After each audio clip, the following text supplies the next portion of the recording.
Sion avait dit, Dieu m'a abandonné, le Seigneur m'a oublié.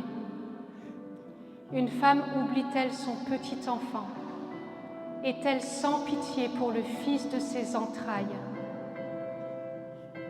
Même si les femmes oubliaient, moi, je ne t'oublierai pas. Vois, je t'ai gravé sur les paumes de mes mains. Tes murailles sont devant moi sans cesse.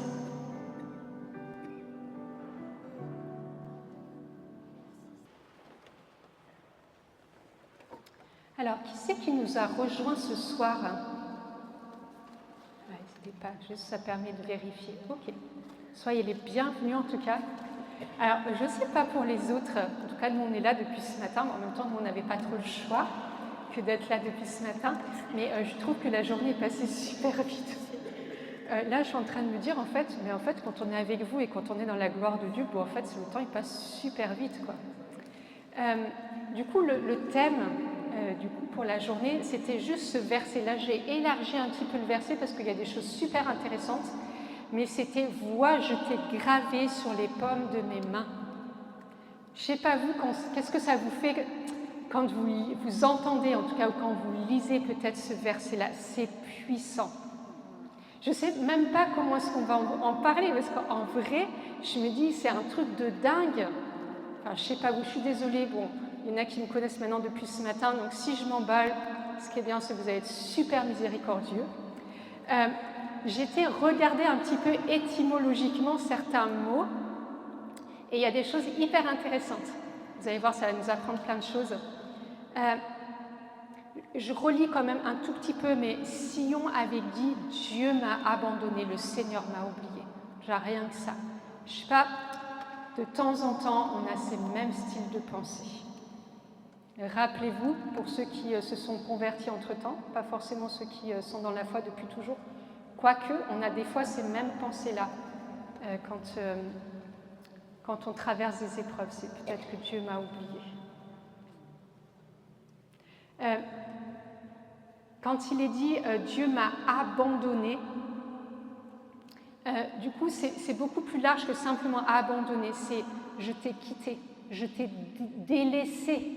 C'est-à-dire que j'ai arrêté de penser à toi, je t'ai rejeté et je t'ai oublié. C'est la même chose, abandonner, oublier. Mais il y a quelque chose qui est très fort, mais comment le Seigneur peut nous abandonner? C'est-à-dire que, ce que je vous disais, c'est un peu ce matin, mais on a une telle valeur aux yeux de Dieu que Dieu nous connaissait déjà avant même que nos propres parents, ils ne savaient déjà pas qu'on allait venir, Dieu savait déjà lui qu'on allait arriver. Il savait qui on était, il savait avoir quel caractère, ce qu'on allait faire sur terre, cette marque spécifique. Donc, comment nous sommes, et l'Écriture dit que nous sommes la prunelle des yeux de Dieu. Juste ça, en fait. Enfin, n'oublions pas la valeur que nous avons. Le but, ce n'est pas de devenir vantard ou de devenir orgueilleux. De toute façon, ce qui est bien, c'est que les catholiques, ils ont un peu du mal avec l'orgueil, donc tout va bien. Mais c'est à ce moment-là, si je me repositionne selon le plan de Dieu. Dieu a dit que nous étions la prunelle de ses yeux. Du coup, dans cette dignité extraordinaire, comment Dieu pourrait-il nous oublier? Ou comment Dieu pourrait-il nous délaisser? Dieu est-il un homme pour penser à nous, prévoir un projet? C'est même pas un projet original, le mot il est trop faible. C'est un projet extraordinaire d'originalité, parce que, enfin, je sais pas vous, mais là je vous regarde, il n'y a personne qui ressemble à personne en vrai, quoi.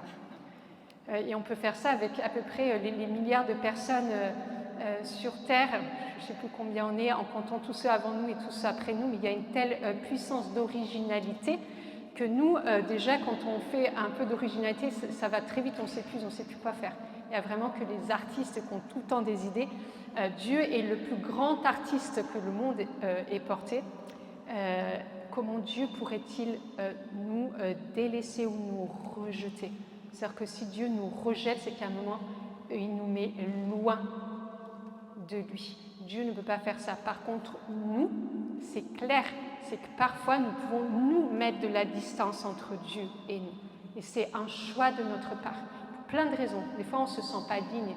On dit Dieu, tu es tellement saint, tu es tellement grand, tu es tellement puissant que moi je suis du coup tout l'inverse, tellement petit, tellement pauvre, tellement blessé, tellement pécheur, etc. que du coup on met une espèce de méga distance, mais ce n'est pas Dieu qui nous rejette. C'est nous-mêmes parfois qui mettons Dieu à distance de nos vies. Dieu ne peut pas faire ça. Le but de Dieu, c'est chaque fois de venir nous reprendre et de nous ramener le plus proche possible. Il ne nous ramène pas le plus proche possible de lui, il nous ramène le plus proche possible de son cœur. Là, à ce moment-là, c'est ce cœur de père qui veut faire en sorte que j'aime tellement mon fils ou ma fille que je veux la prendre le plus proche possible. Le plus proche possible, c'est quoi? C'est les hugs ou c'est les câlins où tu mets ton enfant, tu sais, joue contre joue ou sur ton épaule. Vous voyez toutes ces images-là. Mais en fait, c'est ça. Dieu, il veut que la distance entre lui et nous soit la plus inexistante possible. Il nous a créés pour être le plus proche possible. C'est nous qui ne nous estimons pas dignes de Dieu. Je vais juste faire une toute petite parenthèse, mais Dieu, il ne voit pas le péché dans notre vie. Dieu sait que nous péchons, ça, ce n'est pas un souci pour lui. Mais ce n'est pas ce que Dieu voit quand il nous voit. Il ne voit pas d'abord notre péché. Dieu voit d'abord la beauté de qui nous sommes et le projet que nous sommes en devenir, en fait. C'est ça d'abord que Dieu voit. Après, il est dit, donc, le Seigneur m'a abandonné, le Seigneur m'a oublié. Aïe, je ne sais pas, moi, quand j'entends ça, ça fait mal dans mon cœur. Oublier, c'est ignorer, c'est cesser de prendre soin. À quel moment Dieu cesse de prendre soin de nous dans nos vies? Vous voulez que je vous donne la réponse? Jamais. Il n'y a pas une seule seconde où Dieu ne cesse pas de prendre soin de nous. Le Saint-Esprit, il ne revendique pas de vacances, il n'a pas des heures à respecter dans la journée. Le Saint-Esprit travaille nos cœurs et donc prend soin de nous H24.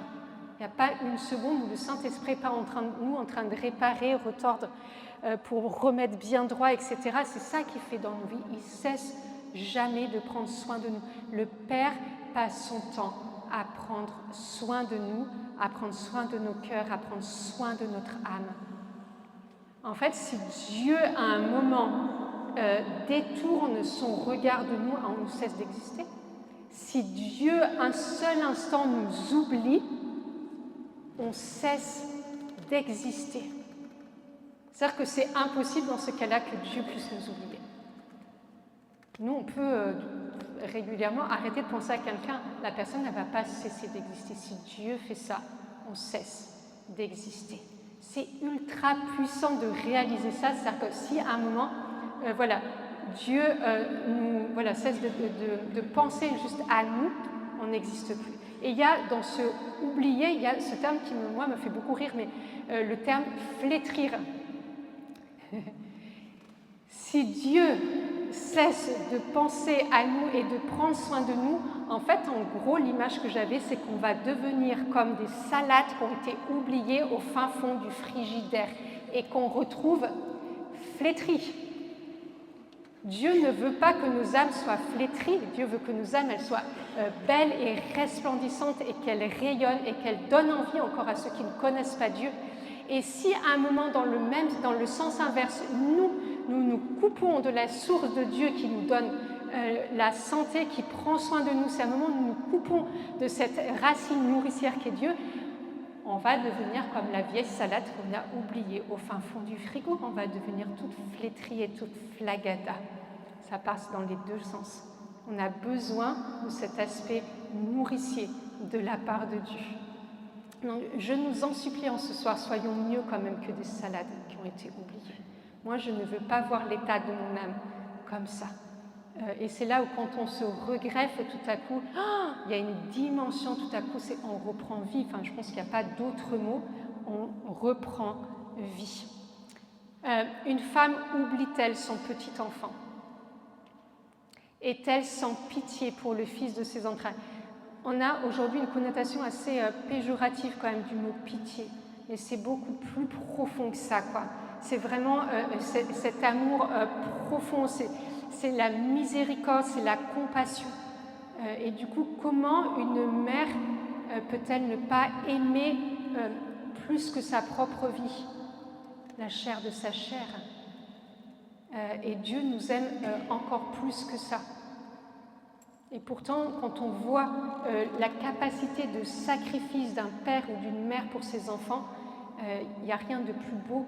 Mais en fait, Dieu a cette capacité. D'ailleurs, il l'a prouvé du coup en descendant sur terre et en mourant sur la croix. Cette capacité de venir donner sa vie pour que nous ayons la vie.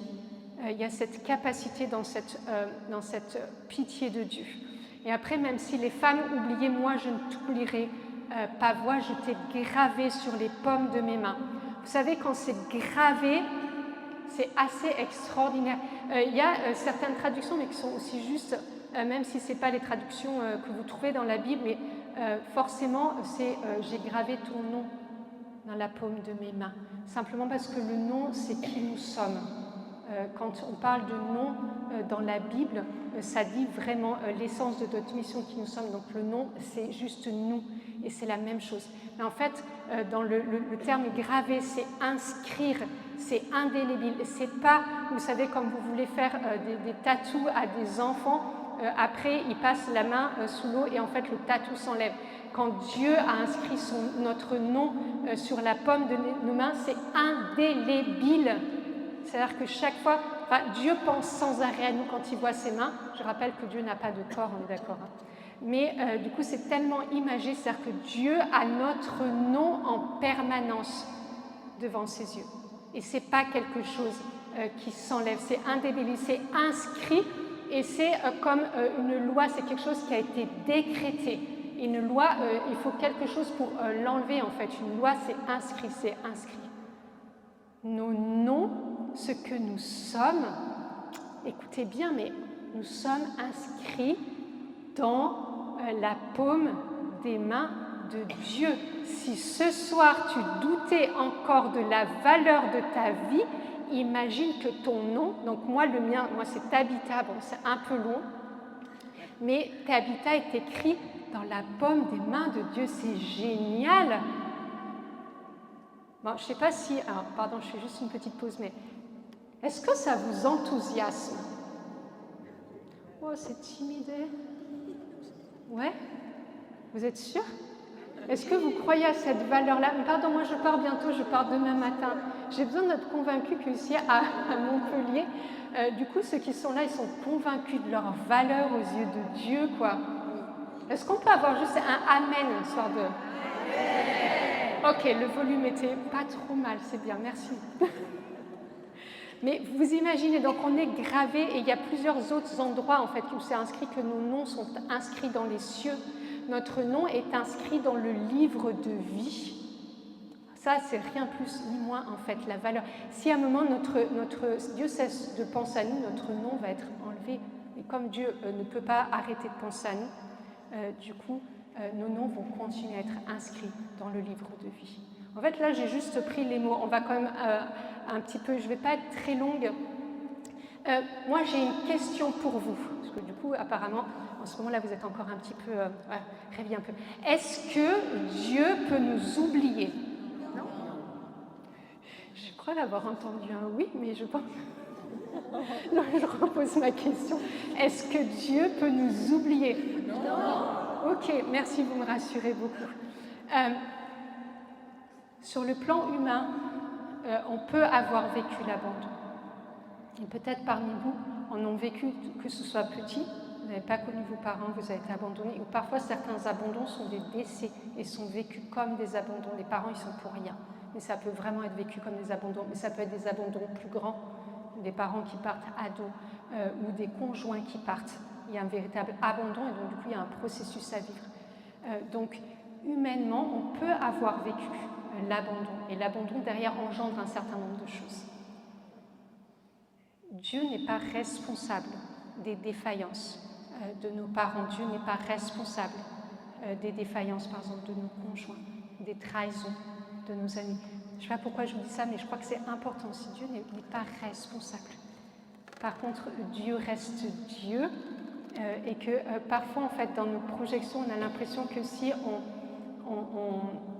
on accepte Dieu ou si on autorise Dieu à rentrer un peu davantage dans nos vies, on risque d'être abandonné par Dieu.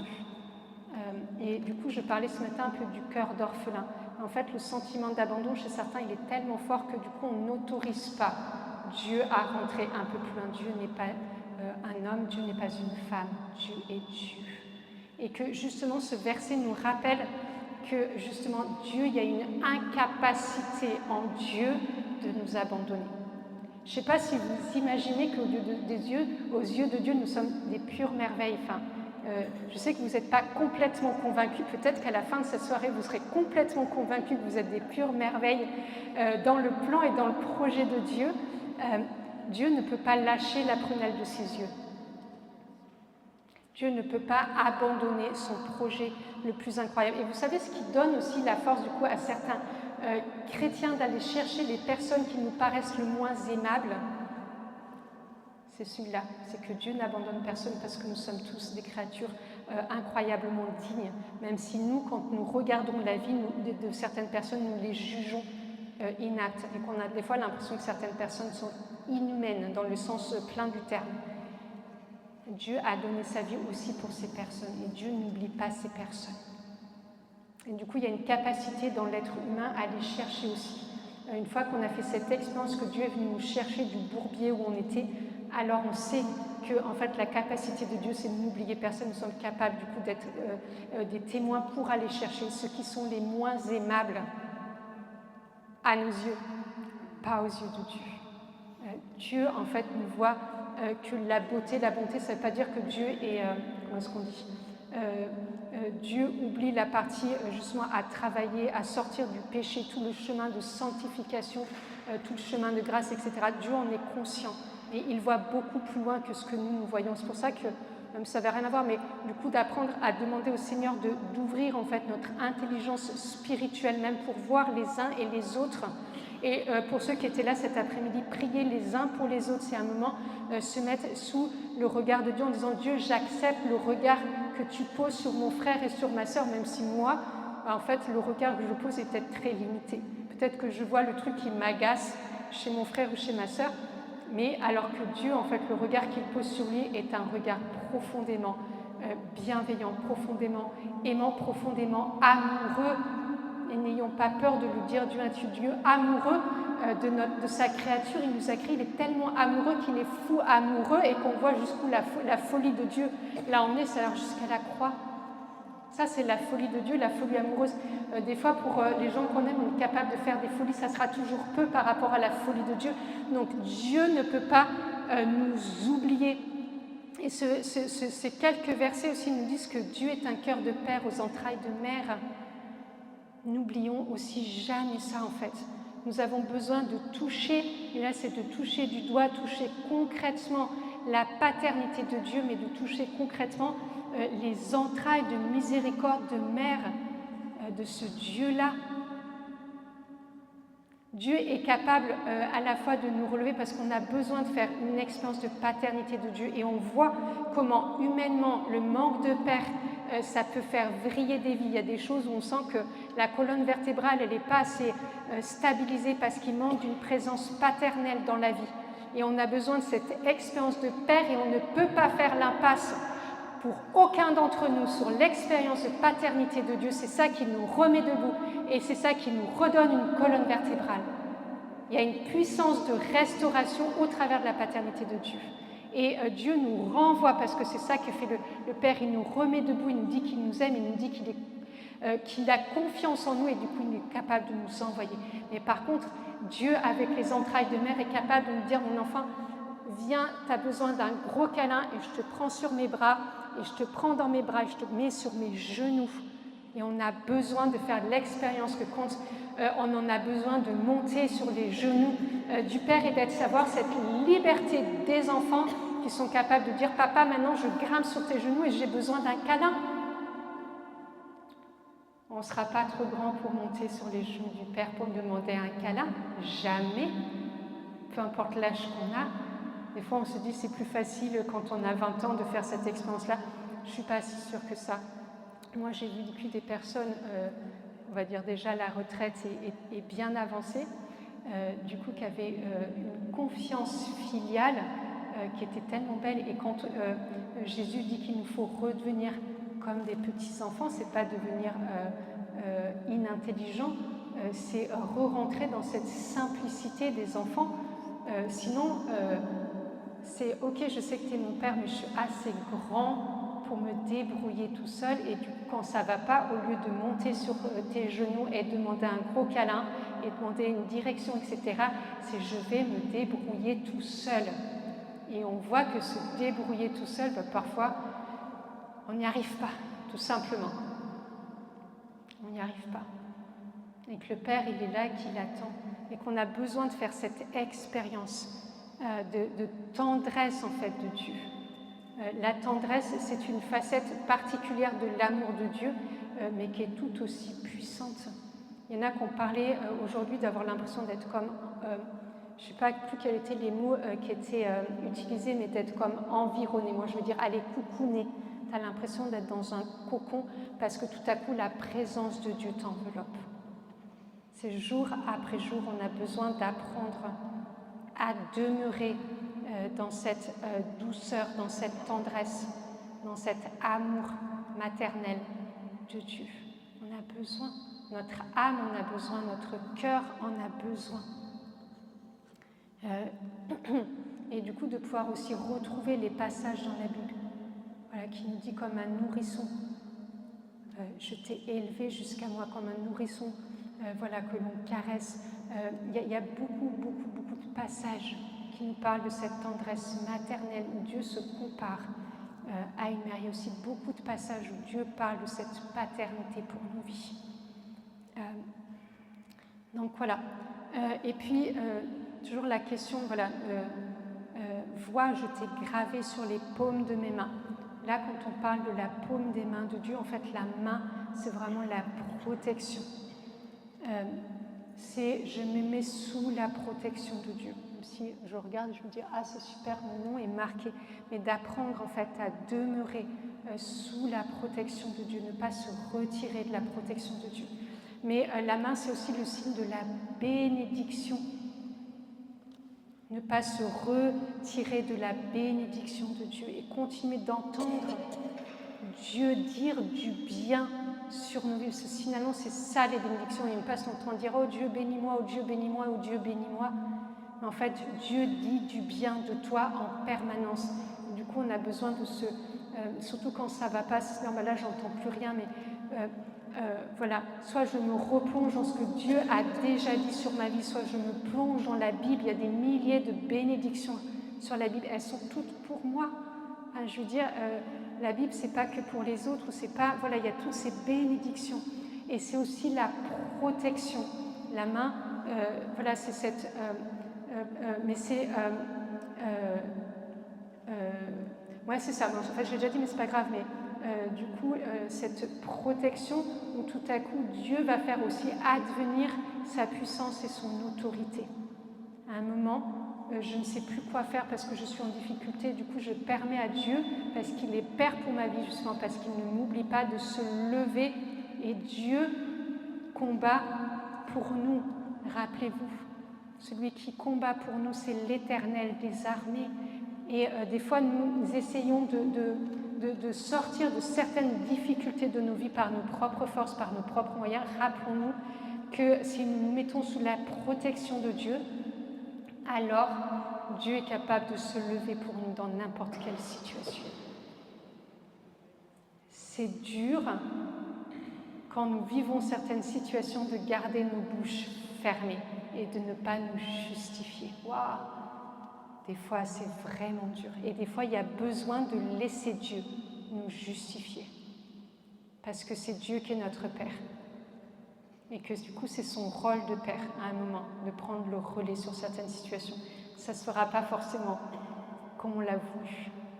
Parce que des fois, Dieu prend le temps de remettre d'abord nos cœurs en paix, tranquille. D'abord, ce qui l'intéresse, c'est de travailler nos cœurs. Et seulement après, dans un second temps, Dieu nous justifiera. Et des fois, nous, on a envie d'ouvrir notre bouche et de commencer à parler partout que ça ne va pas. Non, je suis sous la protection de Dieu et je me rappelle que Dieu se lève et combat pour moi, que Dieu est mon Père et qu'il se justifie. Des fois, quand nous sommes attaqués, que ce soit par nos pensées ou que ce soit même, enfin, voilà, on va dire par le diable au sens large, dites juste au diable, je vais aller en parler à mon père. Vous savez, les enfants, quand dans la cour de récré, quand ils sont attaqués, ils ne s'embêtent même pas. Hein.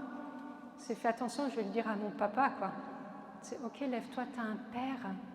T'as un père. Va dire à ton père qu'il y a des soucis dans ton lieu de prière. Va dire à ton père qu'on t'embête à ce moment-là et que lui doit se lever pour toi et te justifier, quoi. Réapprenons du coup la simplicité de la relation avec Dieu, la simplicité de cette relation dont on sait que quoi que nous fassions, Dieu est là. Dieu est là. Il n'y a pas plus compliqué que ça. Dieu est là et Dieu ne nous abandonnera pas. Et parfois, quand nous traversons des situations, c'est tellement intuitif, on va dire ça comme ça, parce que je n'ai pas d'autre terme, se dire, mais en fait, là, dans cette situation, Dieu n'est plus là. C'est humain. Ça ne veut pas dire que tout le monde le fait, mais il y a toujours cette petite voix qui dit, peut-être que Dieu n'est pas là, en fait, Dieu est en vacances, Dieu est occupé autre part, et du coup, il n'a pas le temps de voir que toi, tu es dans la galère et la difficulté. Dieu te voit. Dieu te voit. Je vais dire une troisième fois, Dieu te voit. Et non seulement Dieu te voit, mais Dieu te porte. C'est toujours dans les moments d'épreuve, là Dieu vient et Dieu te porte. Et parfois tu as l'impression que Dieu s'éloigne et que Dieu est loin, que Dieu n'est pas fidèle à ses promesses. Pourtant Dieu est en train de te porter pour que tu traverses cette épreuve. Dieu ne peut pas t'oublier. Dieu ne peut pas t'oublier. On va prendre le temps encore de continuer à plonger dans la présence de Dieu.